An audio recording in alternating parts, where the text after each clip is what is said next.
January 3, 1943. Dear Margie, you will be wondering what is the matter with me when I didn't write yesterday. The truth is I have been sick and still am. Must have frosted my throat as it became so sore. I couldn't breathe cold air or eat anything all day yesterday, but had a little dinner and supper today. Guess I will have to go to the doctor in the morning, as I would be foolish going out on parade.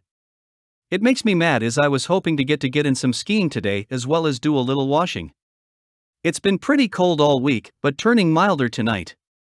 I hope you had a good time New Year's Eve. We had a good time here, I suppose, but I kept thinking of you, wondering what you were doing and remembering the time we had together last year. Here is hoping that next year will see us together and for the rest of our lives, eh, darling? Well, darling, this isn't much of a note, but I would like to go to bed, dearest. I will try and do better tomorrow. As ever. Roger XXXX. January 5, 1943. Dear Margie. Sorry, dear, I didn't write again last night. I am becoming a neglectful husband, aren't I? It's not that I lack in love or appreciating writing you, but because the medical officer kept me until after 9 o'clock last night. He gave me some dope to take and about 3 ounces of castor oil. What a dose! It made me think of you, dear, remember? I went back to the hut and sat on the bed waiting results, but nothing happened by 10 o'clock, so I went to bed and slept. About 12 I woke up with quite a start and had to run for it. Must have made a racket as I heard a few men swear. I sat there for nearly half an hour before I could return to my bunk.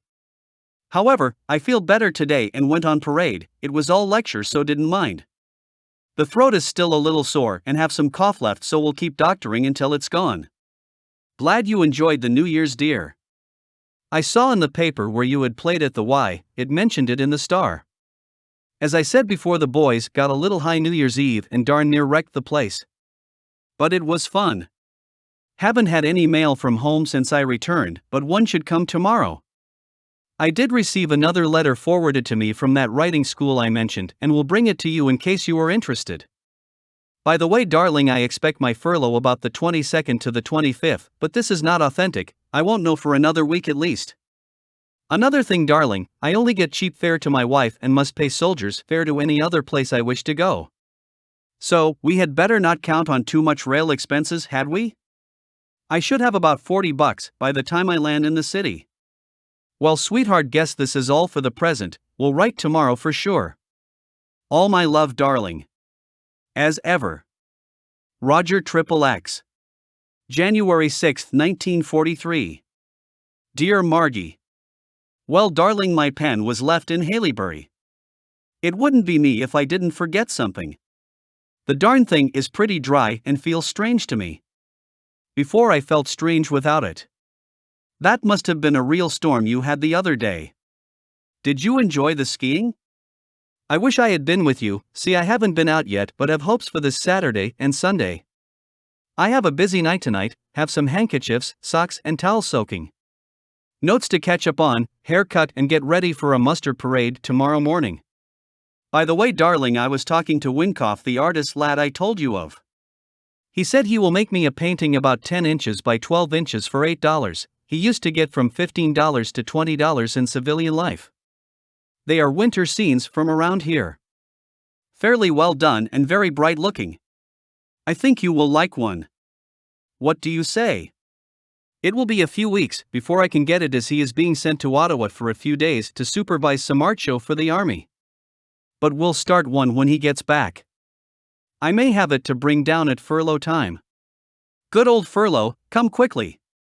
Got a letter from home. Don is going to try the army again if the doctor advises, otherwise he is coming home south to try and get a job on the hydro. He suddenly got tired of Haileybury. Sounds like a familiar trait to me, doesn't it? Dad is also leaving next week for Windsor, I believe, so Mother and Ted will be alone. She is anxious that we go up again in February. We will have to try, dear. I feel I shouldn't disappoint them.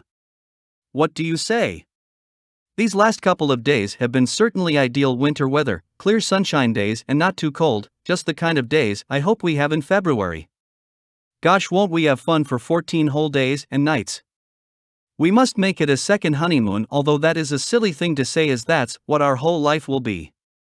Just one honeymoon, the loveliest, sweetest girl in the world, and the luckiest guy on earth, and does he ever love her?